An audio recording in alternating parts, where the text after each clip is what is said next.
I platinumed Dredge a second time to prepare for its new DLC. Ladies and gentlemen, Dredge.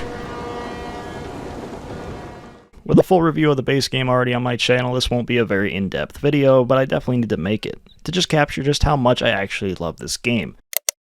With me and a buddy in a party one night, he begins looking for a new game to play to offset his current game fatigue and mentions how I've talked as well as recommended Dredge in the past. So again, I reiterated that he should definitely download it because at the moment it's currently free for PlayStation Plus members, so that is the biggest steal I've ever seen in my life in terms of bang for your buck. He then booted it up, started his playthrough while asking some questions along the way about how things worked, which just enticed me even more to download the PS4 version of the game to play it alongside him so I can help out here and there. This ended up turning into me just binging on Dredge while he put it down a day later as I played through it in its entirety again. I already platinumed the PS5 version, so I went through it again, and sometime later I popped the shiny platinum, as well as going through the previously released DLC that came out back in November of 2023, which I will be covering a little bit more in depth more than the main game, because I haven't talked about it yet on the channel. So let's jump into the video, recap of the main game, fully covering the Pale Reach DLC, and hyping up the upcoming DLC. So if you haven't seen or played anything Dredge related, it's a one-of-a-kind indie horror game mixed with a twist of fishing simulator. I know, what a wild combination, but it works. It really does work. Mysterious circumstances, terrifying atmosphere with Lovecraftian creatures and visuals, Dredge is just something you need to experience. The game follows a fisherman who crashed into some jagged rocks when a storm rolled in, eliminating his visibility. This unfortunate event sets him up with a lot of debt, the urge to fish, and plenty of questions to find the answers to. Upon finding a handkerchief from a mutated fish, our good friend the Collector whispers in our ear from afar. Obviously, I'm not trying to spoil the main game, but as soon as this happens, it should throw some red flags to the player. But anywho, we follow his mission blindly, finding objects shrouded in a mysterious light from the depths, exploring various groups of islands and biomes aplenty.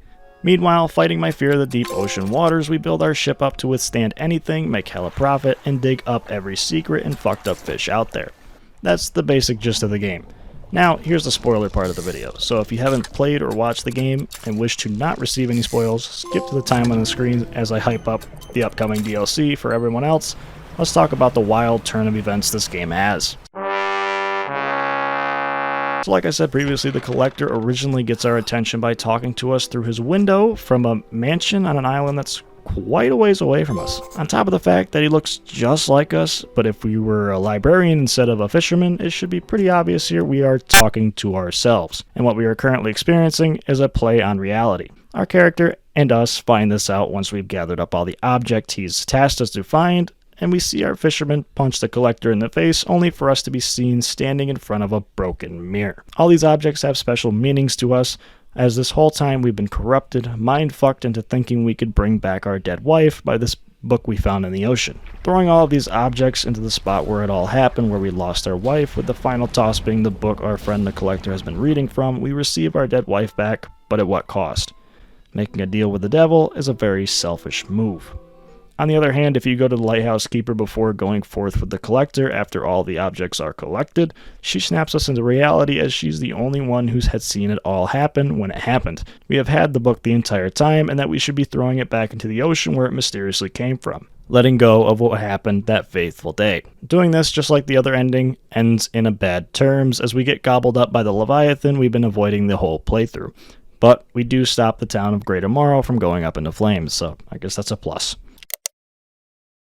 Still in spoiler territory here, so let's discuss the Pale Reach. I played this right as it came out, definitely was expecting a little bit more, but looking back I appreciate the simplicity and the mystery about it all. This DLC adds a whole new area in the form of a giant ice formation that has floated into view, as well as a new mystery to uncover. And what's an area in Dredge without a constant threat to be wary of?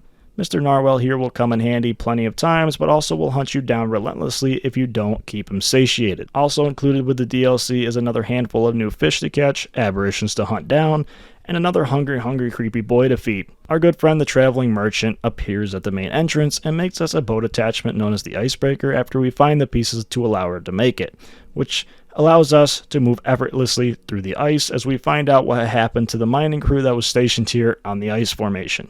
One by one, we learn of the captain's mad ramblings of lights and voices destined to find the treasure behind it all. Meanwhile, 3 of his crew also begin hearing what they describe as heartbeats coming from the depths. Driving them all mad, they continually run into the falling victim to the ice and what's been kept at bay for so long. until there's nothing left of the crew except for a figure, followed by a voice coming from the ice shards they've been trapped in. Breaking them free keeps this large clawed monstrosity from waking up and rewarding us with its horn afterward. If avoiding the normal narwhal was bad enough, I'd hate to see what kind of havoc the gargantuan version would cause to the world and the player. Thankfully, all we can do is admire the world of creepy speculation this DLC gives us.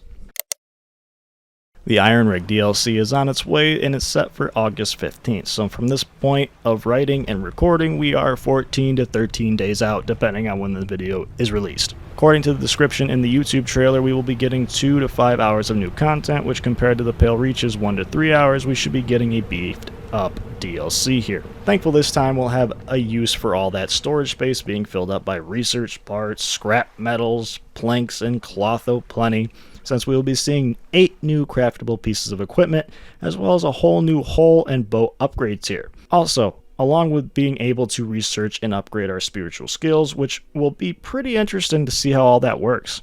And obviously, with more content means more trophies coming along the way for me to pick up, and make that percentage go right back to 100. After playing and reviewing Still Wakes the Deep, which much appreciated for all the love on that video, guys, you guys fucking killed it. I have a newfound love for the creepy ocean oil rig atmosphere, so this just itches every spot for me.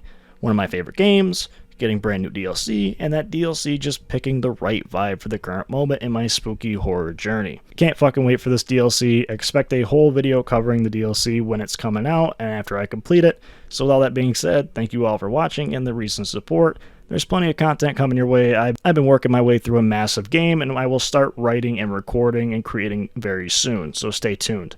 Peace out, everybody.